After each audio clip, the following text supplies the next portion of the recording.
Buenas tardes de nuevo. Retomamos el programa con el monográfico que en esta ocasión va a tratar por la escalada en el conflicto ruso-ucraniano y nuestro ponente será el coronel Collins. Previamente voy a relatar las efemérides que gentilmente nos manda el general el coronel Salafranca, presidente de la Hermandad de Antiguos Caballeros Legionarios. Bien, el 1 de abril de 1939 termina la guerra civil y se inicia el periodo de paz pues, casi más largo de la historia de España. El 11 de abril de 1512 tiene lugar el descubrimiento de la Florida por don Juan Ponce de León. Fue colonia, fue territorio de ultramar español, hasta que finalmente en 1821, después de una serie de cambios, se lo vendió España a Estados Unidos. El 11 de abril de 1925 se organiza el escuadrón de lanceros del Tercio de Extranjeros de la Legión, que pasando también por diferentes vicisitudes, lo disolvió la República en el año 31, se volvió a conformar con los tercios saharianos a mediados finales de los 50, se desactivó y por fin se volvió a crear con las brigadas orgánicas polivalentes hace menos de 10 años. El 11 de abril del 44 regresa la Legión Azul y termina la participación de voluntarios españoles en la Segunda Guerra Mundial. El 12 de abril de 1945 se crea la Escuela Militar de Montaña. Y por último, el 13 de abril de 1922 tiene lugar en la Guerra de Marruecos la defensa del bloqueo de Miskrela, donde 15 legionarios resisten repetidos asaltos de un número de jarqueños muy superior en número. Fueron liberados después por la 18 Compañía del Tercio. Y sin más, aparte de también volver a insistir en que el día 13 se celebra San Hermenegildo, patrón de los retirados, de los que ahora se llaman veteranos, y felicitar a todos por esta efeméride. Paso la palabra al coronel Collins, que nos va a hablar, como decía, de la escalada del conflicto ruso-ucraniano. Adelante, César. La Unión Soviética pues perdió la Guerra Fría. ¿Y qué le ocurre a un gran imperio que pierde una guerra total con sus enemigos? Pues que lo desguazan. Le pasó al imperio nuestro que lo desguazaron en dos fases. Primero los territorios europeos en la Guerra de Sucesión. Pero claro, como esta no fue una derrota total, fue más bien tablas, pues conservamos la parte principal del imperio en el resto del mundo, que luego más tarde se perdió en dos subfases. La primera como consecuencia de la afrancesada y la segunda como consecuencia de la guerra con los Estados Unidos en 1898. Lo primero que hicieron nuestros enemigos con ese imperio fue trocearlo en muchos países y así está. En la Primera Guerra Mundial pues le pasó lo mismo al Imperio Austrohúngaro, que dio lugar a varias naciones, pues Austria, Hungría, Checoslovaquia, y al Imperio Ruso, que dio lugar también a muchas naciones, Finlandia, Estonia, Letonia, Lituania, Polonia y Ucrania. Y puede que me deje alguna. La Unión Soviética volvió a incorporar la mayoría de los territorios que habían sido del Imperio zarista, excepto Finlandia, con la cual mantuvo una guerra en 1939 que perdió, y Finlandia se mantuvo independiente hasta hoy.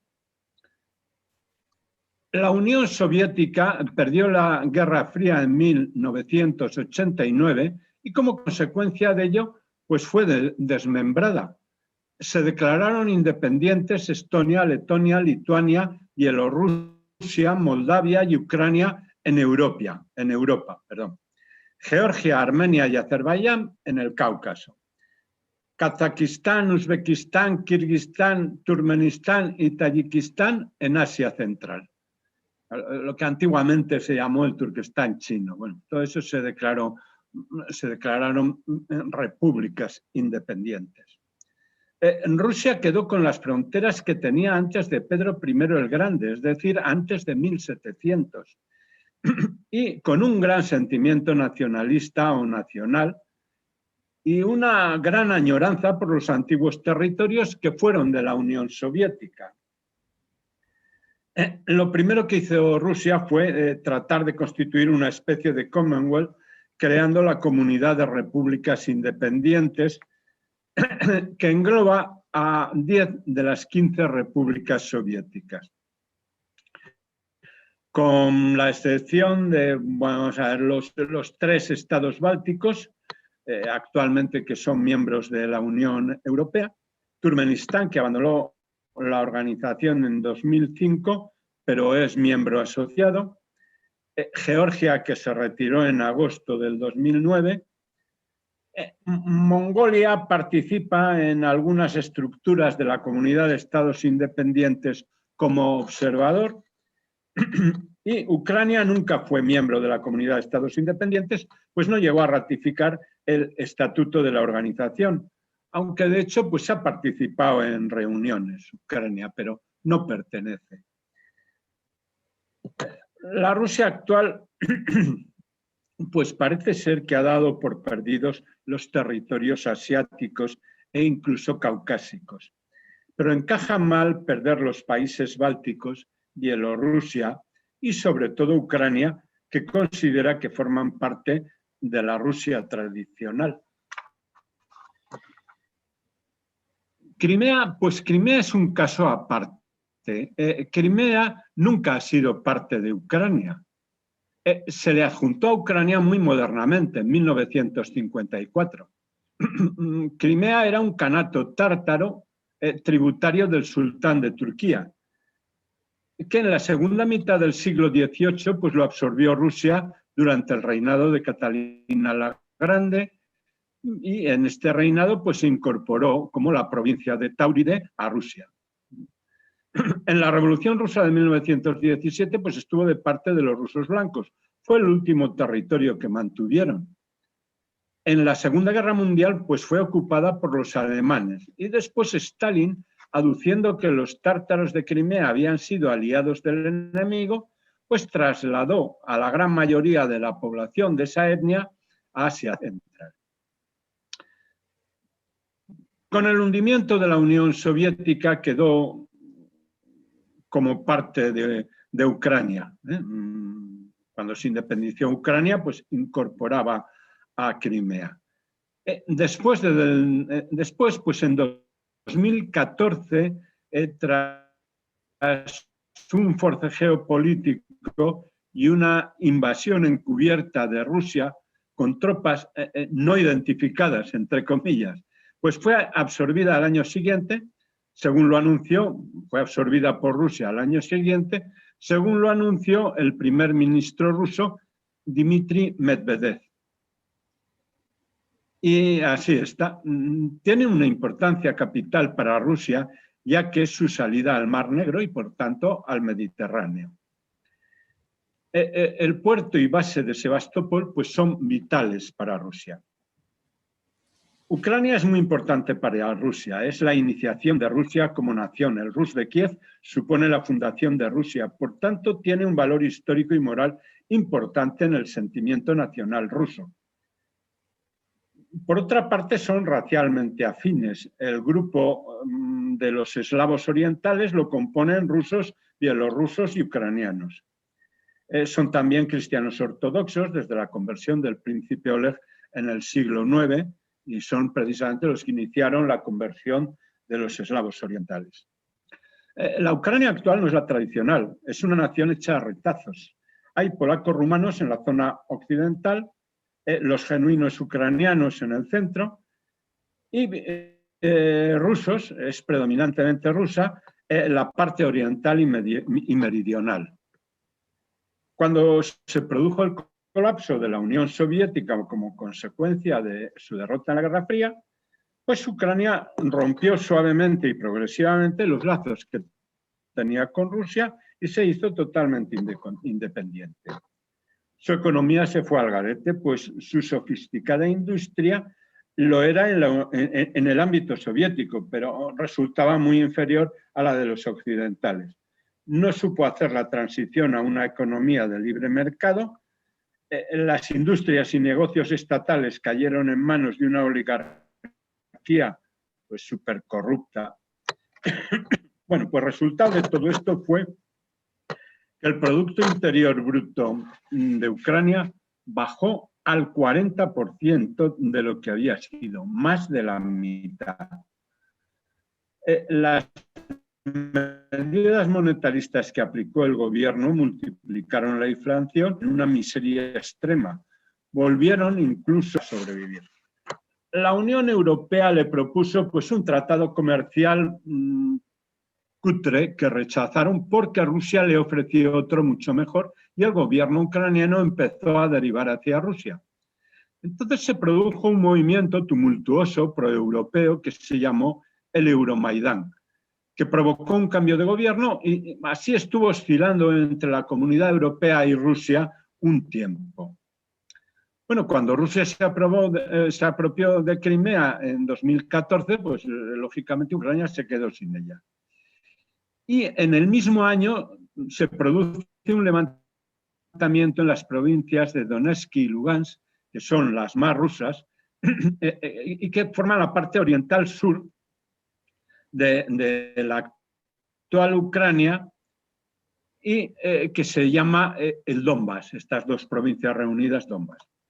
Bueno, los rusos apoyaron a los rebeldes del Donbass.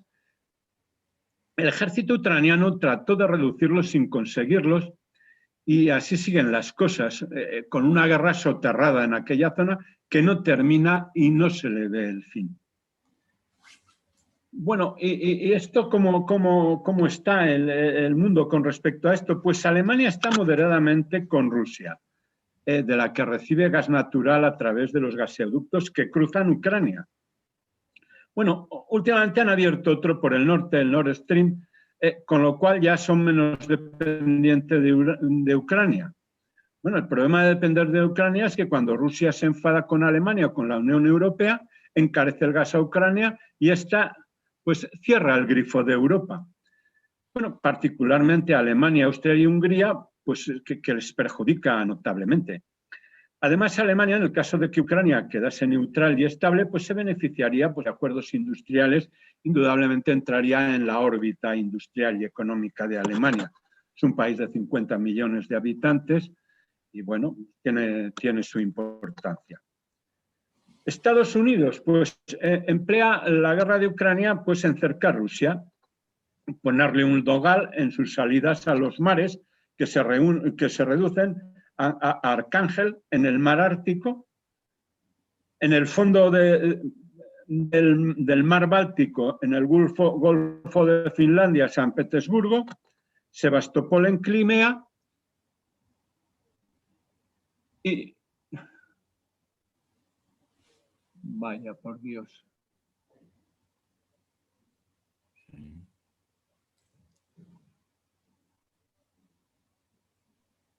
Se oye y se te ve, César.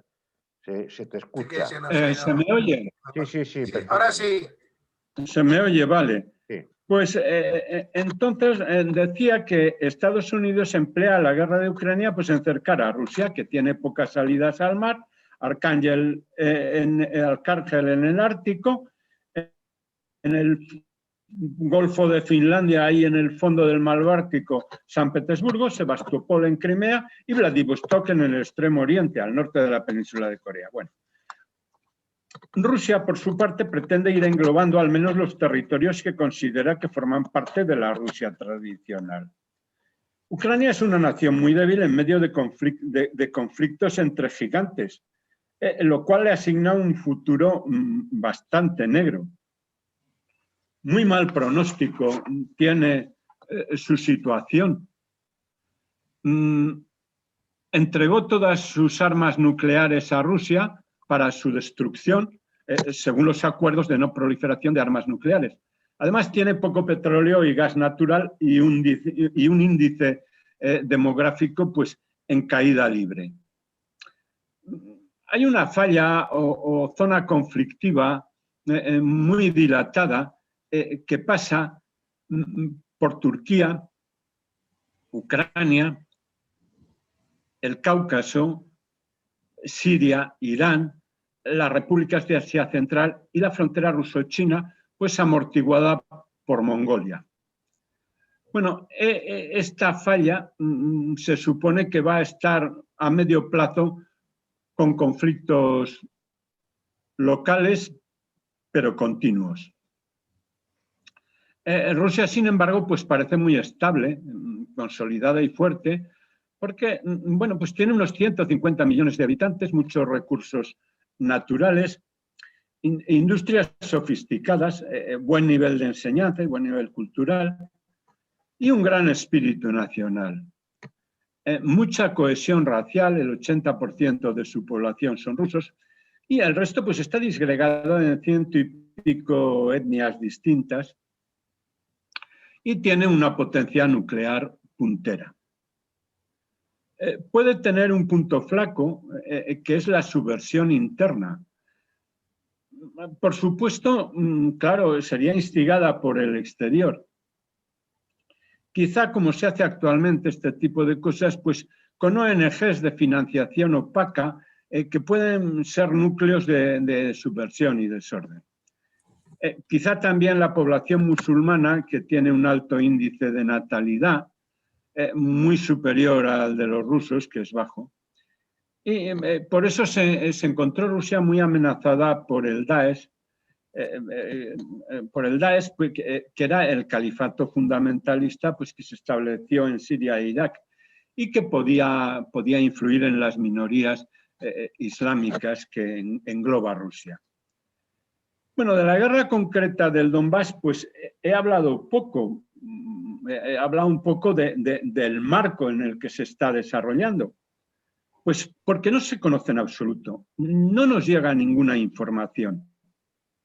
He tratado, pues eso, de su génesis y de sus implicaciones a gran escala, pero poco de la guerra en sí.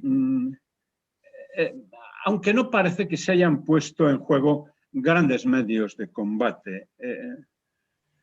Si más adelante encuentro información sobre su desarrollo, pues ya se lo encontraré, pero es que actualmente me he encontrado como con un muro. Se está dando muy poca información. Esto de que los grandes medios de información mundial... César, sí, a lo mejor puedo aportarte sí, un poco algo de información que he encontrado en este punto, porque es una guerra un tanto curiosa. Pues muy bien, muy bien. Ha vuelto casi a la Primera Guerra Mundial, con una guerra de trincheras y artillería. Es decir, tras los inicios de la guerra, en que los ucranianos estaban fatalmente preparados, pero claro, los rebeldes tampoco tenían nada, sin embargo iban poco a poco aislándoles. Tuvo que intervenir Rusia con lo que se llaman grupos tácticos tipo batallón, que están organizados en torno a, por ejemplo, una compañía de tanques, varias compañías de infantería mecanizada, baterías artilleras, equipos contracarro, y con ello lograron evitar que Ucrania sometiera a las zonas rebeldes y que éstas, a su vez, estuvieran unidas y comunicadas con Rusia. Pero, sin embargo, Ucrania no tenía capacidad de combate efectiva, Rusia tampoco podía involucrarse demasiado sin que, digamos, la negación de su intervención fuera mínimamente creíble, con lo cual, digamos, se llegaron a situaciones de bastante impasse. Por ejemplo, se negó la aviación. Los ucranianos tenían los aviones con muy mal mantenidos y encima son aviones rusos y por tanto no pueden conseguir piezas de Rusia. Los rebeldes no tenían aviación y Rusia no podía intervenir y por tanto se acabó llegando a una guerra de trincheras, de asedio y muy orientada en base hacia, digamos, controles, digamos, de carreteras y puntos fortificados, un poco por rebeldes. La actuación mayoritaria es de artillería, que ha ocasionado casi el 85% de las bajas. Y, por ejemplo, lo único así novedoso que llama la atención ha sido el uso de drones. Los drones han sido muy utilizados por ambas partes, comerciales por parte de ucraniana y comerciales y rusos militares por parte de los rebeldes, que son los que están permitiendo dirigir el fuego de artillería y actuar contra las posiciones un poco fuertes de la oposición. Y entonces por eso, digamos, desde lo que fueron los acuerdos Minsk II, que no sé si fueron en 2015 o así, que tienen vetadas armas de más de 100 milímetros, pues es una guerra muy estática. De hecho, el ejército ucraniano ha llegado a tener problemas como 600 muertes por accidentes, pues prácticamente debidos a gente en zona estática, consumo de drogas, alcoholismo, lo que es un poco la inactividad del frente y también bajas civiles. Y luego también ha llamado la atención el uso de la electrónica por parte de los rusos, tanto para negar la actuación a los ucranianos y para dirigir tanto su fuego de artillería o llegando incluso a aislar primero digitalmente en comunicaciones a pequeñas unidades ucranianas para después aislarlas por el fuego y someterlas. Es un poco información que he podido obtener sobre los combates en estas zonas y en cómo se están desarrollando. Muy bien, muy interesante. No tenemos tiempo para más. ¿Algún comentario? Ninguno. Muy bien, interesantísimo programa. Acabamos de ver en la primera parte cómo hasta en los momentos más difíciles, más desfavorables, como fue la guerra de Cuba, que ha pasado a la historia como pues, una bicoca para, por cierto, algún día hablaré del término bicoca, para los americanos, y no fue así. Los combates terrestres, como antes nos ilustró el coronel Collins, fueron bastante sufridos para los norteamericanos. ¿Por qué terminó la guerra de esa forma? A lo mejor se sabe cuando se investigue bien, ¿no? Por qué salió la Almirante Cervera como salió y demás. Pero en cualquier caso, yo quiero terminar el programa diciendo que si les ha gustado, difundan.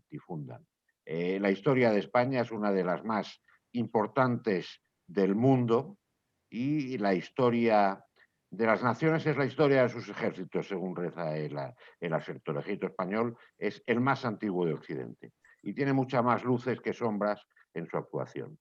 Les ruego que difundan y, sin más, les emplazo para nuestro próximo programa. Muy buenas tardes y muchas gracias por su atención.